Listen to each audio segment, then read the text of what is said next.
ओम शांति। प्यारे रूहानी भाई बहनों, आज हम 19 जनवरी 2026 की बाबा की मुरली के अनमोल मधुर महावाक्यों को सुनेंगे और उनका मनन करेंगे। ओम शांति।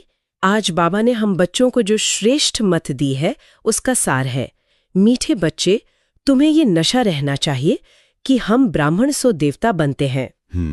हम ब्राह्मणों को ही बाप की श्रेष्ठ मत मिलती है, जिससे हम इस पुरानी आयरन एज्ड दुनिया को नई गोल्डन एज्ड दुनिया में बदलने के निमित्त बनते हैं। वाह, सार सुनते ही मतलब एक रूहानी खुशी की लहर सी दौड़ जाती है। जी, बाबा शुरुआती हमारे सबसे ऊंचे स्वमान और हमारे अंतिम लक्ष्य से कर रहे हैं, और बाबा ने आज नशा शब्द का प्रयोग किया है, जो एक बहुत शक्तिशाली शब्द है। बिल्कुल। लौकिक दुनिया में तो नशे को अक्सर नकारात्मक रूप में देखा जाता है। आपको क्या लगता है, बाबा इसी शब्द को क्यों चुनते हैं? इस रूहानी नशे और दुनियावी नशे में क्या मूल अंतर है? बहुत सुंदर प्रश्न है। देखिए, दुनिया का जो नशा है वो किसी बाहरी पदार्थ पर आधारित होता है, या फिर कह लें पद का, पैसे का, शान शौकत का। हाँ, वो तो है। और वो नशा अल्पकाल का होता है और उतरने के बाद खुमारी, दुख और कमजोरी छोड़ जाता है। वो आत्मा की शक्ति को क्षीण करता है। सही। लेकिन बाबा जिस नशे की बात कर रहे हैं वो रूहानी नशा है। ये किसी बाहरी चीज पर नहीं, बल्कि अपनी आंतरिक सच्चाई, अपने श्रेष्ठ भाग्य को जानने से चढ़ता है। अच्छा। ये नशा इस स्मृति से चढ़ता है कि मैं कौन हूँ और मेरा कौन है। मैं कोई साधारण आत्मा नहीं, बल्कि स्वयं भगवान का बच्चा हूँ, और वो मुझे विश्व का मालिक बना रहे हैं। वाह। ये नशा आत्मा की शक्ति को बढ़ाता है, खुशी और पवित्रता लाता है। ये नशा हमें चढ़ती कला में ले जाता है, उतारता नहीं। बिल्कुल सही कहा। एक नशा होश गंवाता है, और ये रूहानी नशा तो यथार्थ होश में लाता है कि हम क्या थे, क्या बन गए हैं और अब फिर से क्या बन रहे हैं। जी। लेकिन कई बार पुरुषार्थ में ये होता है कि सुबह अमृत बेला ये नशा बहुत अच्छा चढ़ता है, पर जैसे जैसे दिन बढ़ता है, कर्म क्षेत्र की बातों में आते हैं, लोगों से मिलते जुलते हैं, तो ये नशा धीरे धीरे कम होने लगता है। हाँ, ये होता है। तो इस नशे को सारा दिन कायम रखने के लिए बाबा ने क्या युक्ति बताई है? जी, बाबा तो हमारे प्रैक्टिकल जीवन को जानते हैं, है ना? इसीलिए बाबा सिर्फ लक्ष्य नहीं देते, लक्ष्य तक पहुंचने की विधि भी बताते हैं। आज बाबा ने कितनी सुंदर युक्ति दी है। बाबा कहते हैं, अपना चित्र निकालो। नीचे तुम्हारा साधारण चित्र हो और ऊपर तुम्हारी राजाई पोशाक वाला देवता स्वरूप का चित्र हो। वाह। और सबसे ऊपर कौन? शिव बाबा। सोचिए, ये कितना प्रैक्टिकल तरीका है। हमारी बुद्धि चित्रों से बहुत जल्दी प्रभावित होती है। हाँ, ये तो है। विजुअल इम्पैक्ट बहुत होता है। जी, जब ये चित्र हमारी आंखों के सामने रहेगा, चाहे हमारे ऑफिस की मेज पर हो या पॉकेट में हो, तो ये एक साइलेंट रिमाइंडर का काम करेगा। यह तो बहुत ही सहज युक्ति है, पर यहाँ एक सूक्ष्म प्रश्न उठता है। क्या इसमें यह खतरा नहीं है कि व्यक्ति बाहरी चित्र पर ही अटक जाए और मतलब आंतरिक स्वरूप के मंथन से दूर हो जाए? इस चित्र को एक साधन बनाए रखने का संतुलन कैसे बनाया जाए? कहीं ऐसा ना हो कि हम बस चित्र को ही देखते रहें और अंदर के पुरुषार्थ पर ध्यान कम हो जाए। बहुत गहरा सवाल है आपका। देखिए, हर चीज को युक्ति से प्रयोग करने में ही समझदारी है। ये चित्र एक स्विच की तरह है। स्विच की तरह? हाँ, इसका उद्देश्य चित्र पे अटकना नहीं, बल्कि चित्र को देखकर अपने असली स्वरूप की स्मृति में टिक जाना है। जैसे हम ट्रैफिक कंट्रोल में लाल बत्ती देखते तो हम बत्ती को नहीं देखते हैं ना? नहीं, बिल्कुल नहीं। हम बत्ती को देखकर रुक जाते हैं और एक सेकंड के लिए बाबा की याद में स्थित हो जाते हैं। वैसे ही इस चित्र को देखकर हमें तुरंत संकल्प करना है, वाह, ये मैं ही हूँ। नीचे पुरुषार्थी ब्राह्मण स्वरूप, ऊपर मेरा लक्ष्य देवता स्वरूप, और सबसे ऊपर मेरा प्यारा बाबा जो मुझे ऐसा बना रहा है। अच्छा, तो ये एक स्प्रिंग बोर्ड की तरह है? बिल्कुल। यह चित्र हमारे लिए एक स्प्रिंग बोर्ड है, जो हमें संकल्पों की दुनिया से पार आत्मिक स्थिति में ले जाता है। यह याद दिलाता है कि ये साधारण शरीर मैं नहीं हूँ, मैं तो वह देव आत्मा हूँ जो इस शरीर में पाठ बजा रही है। आपने बहुत सुंदर तरीके से स्पष्ट किया। ये एक साधन है, साध्य नहीं। जी। और बाबा ने ये भी कहा कि ये सेवा का भी साधन है। जब कोई पूछेगा तो हम सहज बता सकेंगे। ये तो जैसे हमारा चलता फिरता परिचय हो गया। जी हाँ, और यह नशा बनाए रखने के लिए सिर्फ अपने लक्ष्य को याद रखना ही काफी नहीं है। हमें यह भी समझना होगा कि हम कहाँ से कहाँ जा रहे हैं। इसीलिए शायद बाबा पुरानी और नई दुनिया के बीच का इतना स्पष्ट चित्र खींचते हैं, है ना? जी बिल्कुल। बाबा आज इस दुनिया की सच्चाई को बहुत यथार्थ रूप में हमारे सामने रख रहे हैं। बाबा कहते हैं ये तो बहुत गंदी, छीछी, थर्ड क्लास दुनिया है जो अब खलास होने वाली है। ये छीछी दुनिया जैसे शब्द कुछ लोगों को बहुत कठोर लग सकते हैं। क्या बाबा का उद्देश्य यहाँ इस दुनिया के प्रति नफरत पैदा करना है या इसके पीछे कोई गहरा रूहानी राज है? बाबा का हर शब्द कल्याणकारी है। बाबा नफरत करना नहीं सिखाते, बाबा हमें विवेक जगाना सिखाते हैं। अच्छा। सोचिए, अगर एक बच्चे के हाथ में कोई गंदा खिलौना है और आप उसे एक सुंदर नया खिलौना देना चाहते हैं, तो आप क्या कहेंगे? मैं तो उसे बताऊंगा कि ये गंदा है, इसे छोड़ दो। बिल्कुल, आप उस गंदे खिलौने की असलियत बताएंगे कि देखो बेटा, ये गंदा है, इससे बीमारी हो सकती है, इसे छोड़ दो, मैं तुम्हें इससे भी अच्छा खिलौना देता हूँ। बाबा भी यही कर रहे हैं। जब तक हमें इस पुरानी दुनिया की गंदगी, इसके दुख, इसकी अशांति का यथार्थ साक्षात्कार नहीं होगा, तब तक हमारा इससे वैराग्य नहीं आएगा। ये नफरत नहीं है, ये अनासक्ति है। अनासक्ति। जी, बाबा हमारी बुद्धि को इस कीचड़ से निकालकर कमल पुष्प समान बनाना चाहते हैं। मतलब ये एक तरह का डिटैचमेंट पैदा करने की युक्ति है, पर हम रहते तो इसी दुनिया में हैं। हाँ। ऐसे में इस दुनिया की फर्स्ट क्लास दुनिया से तुलना करके अपने पुरुषार्थ को तीव्र कैसे करें? जब चारों तरफ यही थर्ड क्लास दुनिया दिखाई देती है, तो उस फर्स्ट क्लास दुनिया को बुद्धि में कैसे बसाएं? इसके लिए बाबा हमें ज्ञान का तीसरा नेत्र देते हैं। ज्ञान का तीसरा नेत्र? जी, इन चर्म चक्षुओं से तो कलयुग ही दिखेगा, लेकिन जब हम ज्ञान के प्रकाश में देखते हैं तो हमें इस कलयुग के पीछे छिपा हुआ सतयुग दिखाई देने लगता है। बाबा कहते हैं, तुम्हारी आत्मा जो पुरानी आयरन एज्ड बन गई है, अब नई गोल्डन एज्ड बनती है। वाह! परिवर्तन बाहर से पहले हमारे अंदर हो रहा है।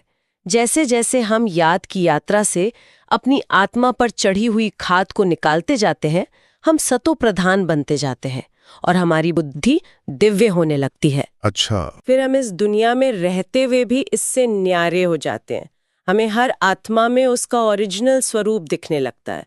हमें इस विनाश के दृश्य में भी स्थापना का साक्षात्कार होने लगता है। ये दिव्य बुद्धि का कमाल है जो हमें बाबा के ज्ञान और याद से मिलती है। वाह! तो सारा खेल आंतरिक परिवर्तन का है। जैसे जैसे हम अंदर से गोल्डन एज बनते हैं, हमें बाहर भी वही दुनिया अनुभव होने लगती है। बिल्कुल। और इस महान परिवर्तन का आधार है श्रीमत। हम सब श्रीमत के बारे में सुनते हैं, लेकिन बाबा की श्रीमत में ऐसी क्या विशेषता है जो इसे दुनिया के अन्य सभी धर्म ग्रंथों या गुरुओं की मत से अलग और श्रेष्ठ बनाती है? इसकी सबसे बड़ी विशेषता है इसका स्रोत। स्रोत? जी, बाबा कहते हैं ये है श्री श्री शिव बाबा की मत। श्री मतलब श्रेष्ठ और श्री श्री मतलब जो श्रेष्ठ को भी श्रेष्ठ बनाने वाले हैं, जो लक्ष्मी नारायण को भी बनाने वाले हैं, उन परमात्मा की ये मत है। अच्छा, ये किसी देहधारी की मत नहीं है? बिल्कुल।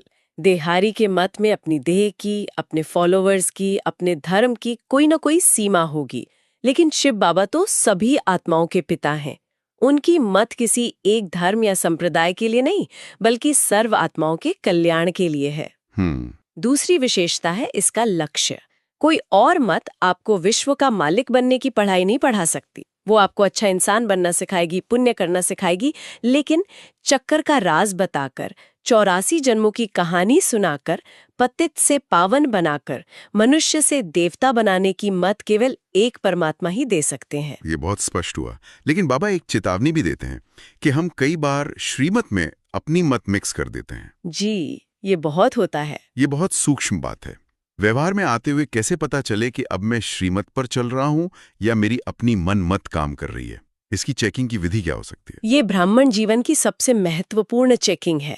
इसकी सबसे पहली विधि है रोजाना बाबा के महावाक्यों का गहराई से अध्ययन और मनन करना। जब हमारी बुद्धि में श्रीमत के पॉइंट्स इतने ताजा और स्पष्ट होंगे, तो जैसे ही कोई मनमत का संकल्प आएगा, बुद्धि तुरंत अलार्म देगी कि यह बाबा की शिक्षा के विपरीत है। अच्छा, एक इंटरनल अलार्म। जी। दूसरी विधि है परिणाम को देखना। श्रीमत पर चलने का परिणाम हमेशा हल्कापन, खुशी, निर्विघ्नता और सफलता होता है। हमेशा? अगर किसी बात पर चलकर मन में भारीपन आ रहा है, विघ्न आ रहे हैं या सफलता नहीं मिल रही, तो रुककर चेक करना चाहिए कि कहीं इसमें मेरी अपनी मत तो मिक्स नहीं हो गई है। सही। और तीसरी और सबसे महत्वपूर्ण विधि है निरहंकारी और निर्माण बनना। जहां मैंपन आता है, मुझे लगता है, मेरा अनुभव कहता है, वहां मनमत के प्रवेश का दरवाजा खुल जाता है। हाँ, ये तो है। श्रीमत पर चलने वाला हमेशा कहेगा, बाबा ने कहा है इसलिए मैं कर रहा हूं। वह श्रेय खुद को नहीं, बाबा को देगा। वाह, ये तो पुरुषार्थ के लिए बहुत ही प्रैक्टिकल पॉइंट्स हैं।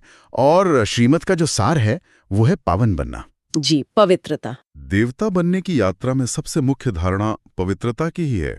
बाबा कहते हैं कि बाप को भूलने से ही गिरते हैं। ये सुनने में बहुत सरल लगता है, लेकिन जब कोई परिस्थिति आती है, कोई तीव्र संस्कारवश आत्मा कमजोर होती है, तो उस समय याद भूल जाती है। इस याद के सुरक्षा कवच को हर परिस्थिति में मजबूत कैसे बनाए रखें? आपने बिल्कुल सही नब्ज पकड़ी है। याद ही हमारा किला है, और इस किले को मजबूत करने के लिए नियमित अभ्यास की जरूरत होती है। जैसे एक कमांडो हर रोज अभ्यास करता है ताकि युद्ध के समय उसका निशाना न चूके, वैसे ही हमें भी हर रोज याद का अभ्यास करना होता है। इसके लिए बाबा ने हमें बहुत सुंदर युक्तियां दी हैं। सबसे शक्तिशाली समय है अमृत वेला।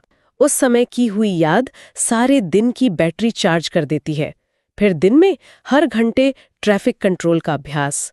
ये छोटा सा ब्रेक हमारे मन को फिर से बाबा की तरफ मोड़ देता है। भोजन करते समय, काम करते समय, चलते फिरते बाबा से बातें करना, ये अभ्यास याद को सहज और नेचुरल बना देता है। अच्छा, जब याद हमारी दिनचर्या का हिस्सा बन जाती है, तो मुश्किल समय में वो हमें धोखा नहीं देती, बल्कि एक कवच की तरह हमारी रक्षा करती है। और बाबा ने आज नारद का मिसाल भी दिया है। भक्ति मार्ग की इस कहानी को बाबा ज्ञान के दृष्टिकोण से समझा रहे हैं।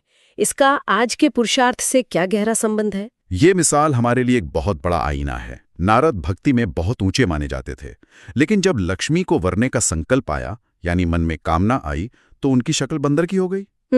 बाबा हमें यही समझा रहे हैं कि जब किसी आत्मा में काम विकार का संकल्प भी आता है, तो उसकी रूहानी सूरत, उसकी सीरत बंदर जैसी हो जाती है। उसका विवेक खत्म हो जाता है। अच्छा, वो आत्मा श्री लक्ष्मी या श्री नारायण जैसे पवित्र पद को पाने के लायक नहीं रहती। बाबा हमें जगा रहे हैं कि बच्चे, जब भी मन में कोई अपवित्र संकल्प उठे, तो तुरंत अपने आप से पूछो, क्या इस सूरत से मैं विश्व का मालिक बनूंगा? क्या इस संकल्प से मैं लक्ष्मी को वर सकूंगा? वाह, ये एक क्षण का स्वचिंतन हमें गिरने से बचा लेगा। ये तो बहुत शक्तिशाली चेकिंग पॉइंट है। बाबा तो और भी कड़ा अनुशासन बताते हैं। कहते हैं, विकार में गिरने वाले का फोटो निकाल दो, बोलो तुम स्वर्ग में चलने लायक नहीं हो, तुम्हारा पासपोर्ट खलास। जी, ये सुनने में बहुत कठोर लगता है। इसके पीछे बाबा का क्या प्यार भरा राज छिपा है? इसके पीछे बाबा का अथाह प्यार और कल्याण की भावना छिपी है। ये एक मर्यादा स्थापन करने के लिए है। मर्यादा? जी। सोचिए, अगर एक स्कूल में अनुशासन न हो तो क्या कोई बच्चा पढ़ पाएगा? बाबा ये ईश्वरीय विश्वविद्यालय स्थापन कर रहे हैं। यहाँ पवित्रता ही पहला और अंतिम पाठ है। जब ऐसी कड़ी मर्यादा होगी तो हर एक के मन में डर और लिहाज रहेगा। ये किसी को सजा देना नहीं है, बल्कि उस आत्मा को भी अपनी गलती का गहरा एहसास कराना है, ताकि वो पश्चाताप की अग्नि में शुद्ध होकर फिर से तीव्र पुरुषार्थ कर सके। सही। जब उसे महसूस होगा कि मेरी एक गलती से मेरा स्वर्ग का पासपोर्ट कैंसिल हो सकता है, तो वो भविष्य के लिए बहुत अटेंशन रखेगा। यह परिवार की शुद्धि और सुरक्षा के लिए एक आवश्यक नियम है। बिल्कुल, ये एक तरह का आध्यात्मिक अनुशासन है। और इस पवित्रता की स्थापना के महान कार्य में बाबा ने आज विशेषकर कन्याओं और माताओं की भूमिका पर बहुत प्रकाश डाला है। जी, बहुत डाला है। बाबा कन्याओं और माताओं को ही क्यों इतनी महिमा देते हैं? उनमें ऐसी क्या विशेषता है जो उन्हें इस विश्व परिवर्तन के कार्य में मुख्य निमित्त बनाती है? बाबा आत्मा की विशेषताओं को देखते हैं। कन्याओं के लिए बाबा कहते हैं, कन्याओं का न्यू ब्लड है। इसका अर्थ है कि उनके मन पर अभी दुनिया के बहुत ज्यादा पुराने संस्कार और व्यर्थ बातों का बोझ नहीं होता। उनकी बुद्धि स्वच्छ होती है, इसलिए वे ज्ञान को बहुत जल्दी धारण कर लेती हैं। अच्छा। उनमें एक नया जोश, एक नई ऊर्जा होती है। इसीलिए बाबा उन्हें सेवा में आगे बढ़ने की प्रेरणा देते हैं। और माताओं में जन्म से ही पालना करने का, स्नेह देने का, सहन करने का और त्याग करने का गुण स्वाभाविक रूप से होता है। हाँ, ये तो है। यह ईश्वरीय सेवा इन्हीं गुणों पर आधारित है। एक माँ जैसे अपने बच्चे की हर कमजोरी को जानते हुए भी उसे प्यार से पालती है, वैसे ही रूहानी सेवा में भी हर आत्मा को स्नेह और धैर्य से पालना देनी पड़ती है। इसीलिए बाबा कहते हैं, गाया भी जाता है, माता गुरु। बाबा ज्ञान अमृत का कलश पहले माताओं पर रखते हैं, क्योंकि वे ही इस ज्ञान को स्नेह से सींचकर पूरे परिवार और समाज में फैला सकती हैं। वाह, कितनी गहरी समझ है। तो ये सब स्थापना का कार्य एक बहुत बड़े विश्व परिवर्तन के संदर्भ में हो रहा है। जी, बाबा आज विनाश की बात भी कर रहे हैं। कहते हैं अब विनाश सामने खड़ा है। एक नए विद्यार्थी के लिए विनाश शब्द थोड़ा भयभीत करने वाला हो सकता है। हम इस विनाश के दृश्य को भय के बजाय एक कल्याणकारी परिवर्तन के रूप में कैसे देखें? इसका सबसे सुंदर तरीका है बाबा के नजरिए से देखना। बाबा विनाश को विनाश नहीं बल्कि नवनिर्माण कहते हैं। सोचिए, अगर कोई बहुत पुराना, जर्जर, टूटे फूटे मकान में रह रहा हो, जहां हर तरह का खतरा हो, और कोई आकर कहे कि मैं तुम्हें इस पुराने मकान की जगह एक सुंदर नया महल बनाकर देता हूं, तो क्या उस व्यक्ति को पुराने मकान के टूटने का दुख होगा? नहीं, उसे तो खुशी होगी। बिल्कुल, उसे तो खुशी होगी। बाबा भी यही कर रहे हैं। ये दुनिया दुखों और बीमारियों का एक पुराना घर बन चुकी है। बाबा इस पुराने घर को साफ करके हमारे लिए स्वर्ग, एक नया महल स्थापन कर रहे हैं। वाह! तो ये विनाश वास्तव में पुरानी दुखदायी चीजों का विनाश है, ताकि नई सुखदायी दुनिया आ सके। ये ट्रांसफॉर्मेशन है, एनाहिलेशन नहीं। ये कल्याणकारी परिवर्तन है। बहुत सुंदर उदाहरण दिया आपने। और बाबा कहते हैं कि जब ये राज खुलेगा कि गीता का भगवान शिव है, तो हाहाकार मच जाएगा। जी, आज के समय में जब इतनी मान्यताएं गहरी हो चुकी हैं, इस एक सत्य के प्रकट होने का इतना बड़ा प्रभाव क्यों पड़ेगा? क्योंकि भारत की और विश्व के अनेक धर्मों की नींव गीता पर आधारित है, और गीता का जो मूल ज्ञान है उसे देहधारी भगवान से जोड़कर उसकी सारी शक्ति को सीमित कर दिया गया है। जब ये सिद्ध होगा कि गीता का ज्ञान देने वाला निराकार सर्व आत्माओं का पिता शिव है, लोगों को पता चलेगा कि जिसे हम ढूंढ रहे थे वो तो हमारा पिता है और वो हमें सीधे पढ़ा रहा है। ये ज्ञान किसी एक धर्म का नहीं बल्कि सर्व आत्माओं का है। ये एक रूहानी धमाका होगा जो अनेकों की बुद्धि का ताला खोल देगा और उन्हें अपने सच्चे पिता और सच्चे घर की याद दिलाएगा। वाह! इसीलिए बाबा कहते हैं कि बहुतों के तख्त हिल जाएंगे। समझ सकता हूं कि ये कितना बड़ा परिवर्तन होगा। तो इस बड़े परिवर्तन के समय में जब विनाश भी सामने है, तब अपने पुरुषार्थ को अचल अडोल बनाए रखने के लिए बाबा दो पंख देते हैं। एक है पुरुषार्थ में निश्चय और दूसरा है नष्टमोहा अवस्था। जी, नष्टमोहा। नष्टमोहा होना शायद गृहस्थ में रहने वालों के लिए सबसे बड़ी चुनौती है। बाबा कहते हैं, ट्रस्टी बनो, गृहस्थी नहीं। इस एक संकल्प को यथार्थ जीवन में उतारने के लिए किस आंतरिक समझ की जरूरत है? यह ब्राह्मण जीवन का सार है। गृहस्थी बनने का अर्थ है मेरापन, मेरा घर, मेरा पति, मेरे बच्चे, मेरा पैसा। यह मेरा शब्द ही मोह का जाल है। और ट्रस्टी बनने का अर्थ है तेरा। हे बाबा, ये घर भी आपका, ये बच्चे भी आपकी अमानत, ये तन और धन भी आपकी सेवा के निमित्त। मैं तो सिर्फ एक निमित्त मात्र संभालने वाला हूँ। अच्छा, ये सिर्फ एक विचार नहीं है, ये अपनी पहचान का परिवर्तन है। जब तक मैं खुद को एक पति, एक पिता या एक पत्नी समझता हूँ, तब तक मोह रहेगा। लेकिन जब मैं अपनी असली पहचान में स्थित होता हूँ कि मैं एक आत्मा हूँ, बाबा का बच्चा हूँ और इस ड्रामा में अपना पार्ट बजा रहा हूँ, तो मोह का आधार ही समाप्त हो जाता है। वाह! इसका अर्थ जिम्मेदारियों से भागना नहीं है, बिल्कुल नहीं, बल्कि जिम्मेदारियों को बिना किसी बोझ के हल्के होकर बाबा की याद में प्यार से निभाना है। यही कमल पुष्प समान जीवन है। वाह! पहचान का परिवर्तन, ये बहुत गहरी बात है। जब पहचान बदल जाती है तो मोह का आधार ही खत्म हो जाता है। जी, आज तो बाबा ने हमें पुरुषार्थ की हर गुत्थी को सुलझा दिया और इन सब शिक्षाओं का सार आज के वरदान में समाया हुआ लगता है। जी हाँ, आज बाबा का वरदान बहुत शक्तिशाली है।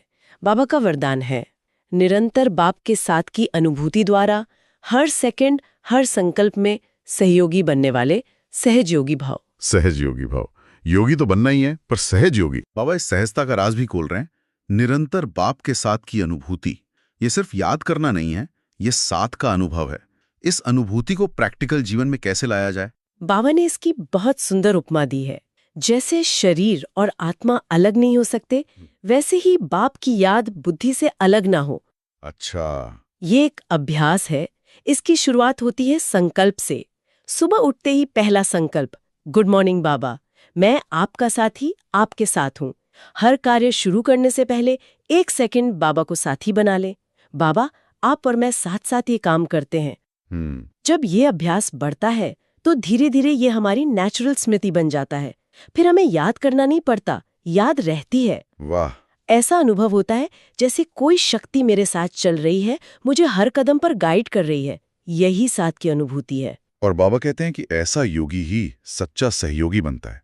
ये सहयोगी बनने का क्या अर्थ है? हम बाबा के कार्य में सहयोगी कैसे बन सकते हैं? सहयोगी का अर्थ है जिसका एक भी संकल्प सहयोग के बिना ना हो। एक भी संकल्प। जी, जब हम बाबा के साथ के अनुभव में रहते हैं तो हमारा हर संकल्प स्वतः ही श्रेष्ठ और विश्व कल्याणकारी हो जाता है। हमारा कोई भी संकल्प व्यर्थ या नेगेटिव नहीं हो सकता, क्योंकि हमारे साथ सर्वशक्तिमान बाप है। सही। हमारा हर वचन ज्ञान युक्त और मधुर हो जाता है। हमारा हर कर्म श्रेष्ठ बन जाता है। इस तरह हम अपने हर संकल्प, बोल और कर्म से विश्व परिवर्तन के कार्य में बाबा के मददगार बन जाते हैं। हम सिर्फ सेवा नहीं करते, बल्कि हमारे हर कर्म से स्वतः सेवा होने लगती है। यही बाबा का सच्चा सहयोगी बनना है। वाह। और आज का स्लोगन भी इसी स्थिति से जुड़ा हुआ है। समस्या स्वरूप बनने के बजाय समस्या को मिटाने वाले समाधान स्वरूप बनो। इसका हमारे रोजमर्रा के जीवन से क्या संबंध है? इसका बहुत गहरा संबंध है। समस्या स्वरूप बनना मतलब जब कोई बात आती है तो बुद्धि उसी में घूमती रहती है। ये क्यों हुआ, कैसे हुआ, उसने ऐसा क्यों किया। हाँ, हम समस्या का ही चिंतन करने लगते हैं। बिल्कुल। लेकिन जो समाधान स्वरूप है, जो बाबा का सहज योगी है, उसकी बुद्धि समस्या में नहीं फंसेगी। वो सीधा बाबा के पास जाएगा और कहेगा, बाबा, ये परिस्थिति आई है, आप मुझे शक्ति और युक्ति दो कि मैं इसे कैसे पार करूं। वाह। वह समस्या को एक चुनौती के रूप में नहीं, बल्कि स्वयं को शक्तिशाली बनाने के एक अवसर के रूप में देखेगा। उसकी बुद्धि में हमेशा समाधान का चिंतन चलेगा, समस्या का नहीं। जी बिल्कुल। और आज बाप दादा ने अव्यक्त मांस के लिए भी बहुत सुंदर इशारा दिया है, जो हमारी इस समाधान स्वरूप और योगी स्थिति को और पक्का करता है। जी, बाबा कहते हैं, इस अव्यक्ति मास में बंधन मुक्त रहे, जीवन मुक्त स्थिति का अनुभव करो। बाबा हमें प्रैक्टिकल अभ्यास दे रहे हैं। कहते हैं, अपने स्थूल और सूक्ष्म बंधनों की लिस्ट बनाओ। स्थूल बंधन तो फिर भी समझ आते हैं, लेकिन ये सूक्ष्म बंधन क्या है और इन्हें कैसे पहचाना जाए? हाँ, ये बहुत सूक्ष्म होते होंगे। सूक्ष्म बंधन बहुत धोखेबाज होते हैं। जैसे किसी व्यक्ति की किसी आदत से बार बार इरिटेट होना, ये उस आदत का बंधन है। अपनी ही किसी पुरानी कमजोरी के बारे में बार बार सोचना, ये उस संस्कार का बंधन है। अच्छा। किसी से बहुत ज्यादा उम्मीद रखना, ये अपेक्षाओं का बंधन है। किसी की कही हुई बात को मन में पकड़ कर रखना, ये भी एक सूक्ष्म बंधन है। बाबा कहते हैं, शांति से बैठकर अपनी चेकिंग करो और इन सब की लिस्ट बनाओ और फिर लक्ष्य रखो कि मुझे इनसे मुक्त होना ही है। इसके लिए बाबा ने महामंत्र दिया है, अब नहीं तो कब नहीं। वाह, अब नहीं तो कब नहीं। ये तो पुरुषार्थ में तीव्रता लाने का आह्वान है। जी। और बाबा हमें हमारा अधिकार भी याद दिला रहे हैं। स्वतंत्रता ब्राह्मण जन्म का अधिकार है। जी, हम किसी भी व्यक्ति, वस्तु, वैभव या संस्कार के अधीन नहीं रह सकते। हम मालिक हैं और इस मालिकपन का, इस स्वतंत्रता का अनुभव करने की चाबी बाबा ने दी है, ट्रस्टी बनना। ट्रस्टी बनना। जैसे ही हम दिल से कहते हैं, बाबा मैं आपका ट्रस्टी हूँ, हम उसी क्षण सर्व बंधनों से मुक्त हो जाते हैं। यह एक संकल्प हमें जीवन मुक्त स्थिति का अनुभव करा सकता है। आज तो बाबा ने हमें संपूर्णता के शिखर तक पहुंचने का पूरा नक्शा ही दे दिया। हमारे लक्ष्य से लेकर लक्ष्य तक पहुंचने की हर विधि, हर युक्ति और हर सावधानी को बहुत प्यार से समझा दिया। तो आज बाबा ने हमें ब्राह्मण सो देवता बनने के रूहानी नशे में स्थित रहने, केवल एक बाप की श्रीमत पर चलकर श्रेष्ठ बनने और पवित्रता को जीवन का मुख्य आधार बनाने की प्रेरणा दी है। हमें अपने एम एंड ऑब्जेक्ट को सदा स्मृति में रखकर तीव्र पुरुषार्थ करना है। जी हाँ, और निरंतर बाप के साथ की अनुभूति द्वारा सहयोगी और सहयोगी बनकर हर समस्या को मिटाने वाले समाधान स्वरूप बनना है। यही हमारे इस अलौकिक ब्राह्मण जन्म का जन्मसिद्ध अधिकार है। प्यारे रूहानी भाई बहनों, आशा है आज के बाबा के महावाक्यों के इस मंथन से आपके दिल को सुकून और याद की यात्रा में शक्ति मिली होगी। बाबा की श्रीमत पर चलते रहने, उनके गहरे इशारों को समझने और रोजाना पुरुषार्थ में आगे बढ़ने के लिए हमारे साथ जुड़े रहिए। ओम शांति।